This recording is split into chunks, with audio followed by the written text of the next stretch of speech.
शराब पीकर किसी दूसरे के साथ बदसलूकी करना कभी कभी जिंदगी में कितना भारी पड़ सकता है। इसका खौफनाक मंजर पनागर थाना क्षेत्र में देखने को मिला। पुलिस ने ककरहाई रपटा तालाब के पास मिली 60 वर्षीय हल्कू कोल की लाश की गुत्थी सुलझाते हुए आरोपी मैकू कोल को गिरफ्तार कर लिया है। जांच में सामने आया कि वारदात वाली रात दोनों ने साथ में बैठकर शराब पी थी, लेकिन घर लौटते समय हल्कू कोल द्वारा की गई गाली गलौज मैकू को इतनी नागवार गुजरी कि उसने आपा खो दिया।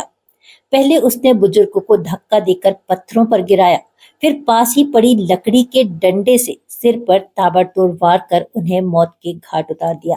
इस अंधे कत्ल का खुलासा करने के लिए पुलिस ने तकनीकी साक्ष्यों और अंतिम बार साथ देखे गए व्यक्तियों की कड़ी जोड़ी। पुलिस ने आरोपी की निशानदेही पर हत्या में इस्तेमाल खून से सना डंडा भी बरामद कर लिया है। पनागर थाना प्रभारी विपिन ताम्रकार और उनकी टीम की इस त्वरित कार्रवाई ने न केवल आरोपी को सलाखों के पीछे पहुंचाया, बल्कि क्षेत्र में सनसनी फैलाने वाले इस हत्याकांड का खुलासा किया।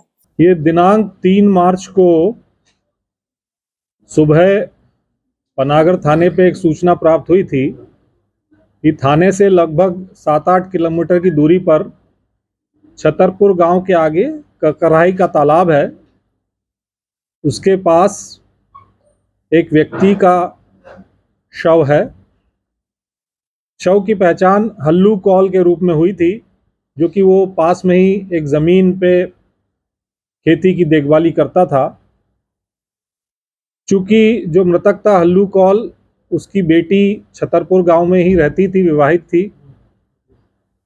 बेटी और अन्य परिवार वालों ने किसी पर भी शक सुबह नहीं जताया था और ये बताया था कि हल्लू जो है उनके परिवार से 15 दिन पहले मिलने आया था, सब कुछ ठीक था परिवार में।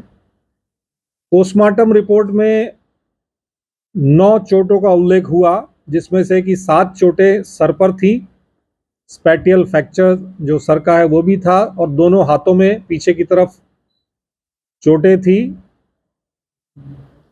इसमें हत्या का अपराध दर्ज कर विवेचना जब प्रारंभ की गई, विवेचना के दौरान ये पता चला कि हल्लू कौल ने 2 मार्च जिस दिन रात में होली जलाई जानी थी, उस दिन कुछ साथियों के साथ शराब आदि का सेवन किया था और दिन भर जो है अलग अलग व्यक्ति उसकी झोपड़ी पर, जिस पर वो रहता था, उसमें टीवी था, चूंकि वहां बैठे रहे, शराब का सेवन चलता रहा।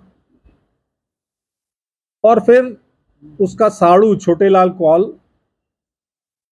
उसने सुबह ही सुबह एक व्यक्ति को बताया, घबराया हुआ, कि हल्लू जो है अब नहीं रहा, उसकी मृत्यु कारित हो गई है।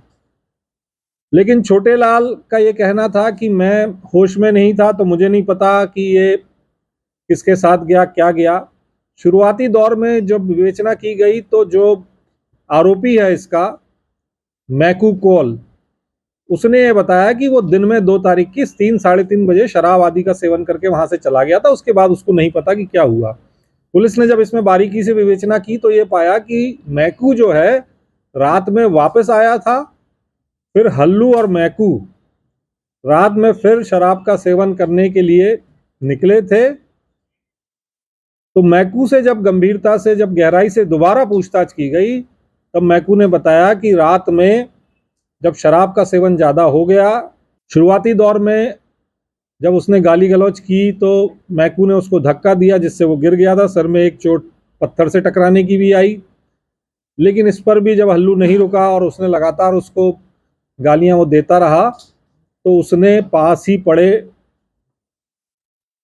एक लठ से उसके सर पर वार किए और उसके पश्चात वो चुपचाप अपने घर जाकर सो गया। और अगले दिन, चूंकि वो एक ईंट भट्टे पे काम करता था, मैकू जो आरोपी है इसमें, तो वहाँ उसने अपने ईंट भट्टे के मालिक के साथ आकर सुबह खड़े होकर लाश को भी देखा और उसने उसके द्वारा जो कृत्य कारित किया गया था वो पुलिस से छुपाए रखा। मैकू को गिरफ्तार किया गया है। मैकू की उम्र 30 वर्ष है और ग्राम चरखी का रहने वाला है और मुकेश यादव के ईंट भट्टे पे वो काम करता है।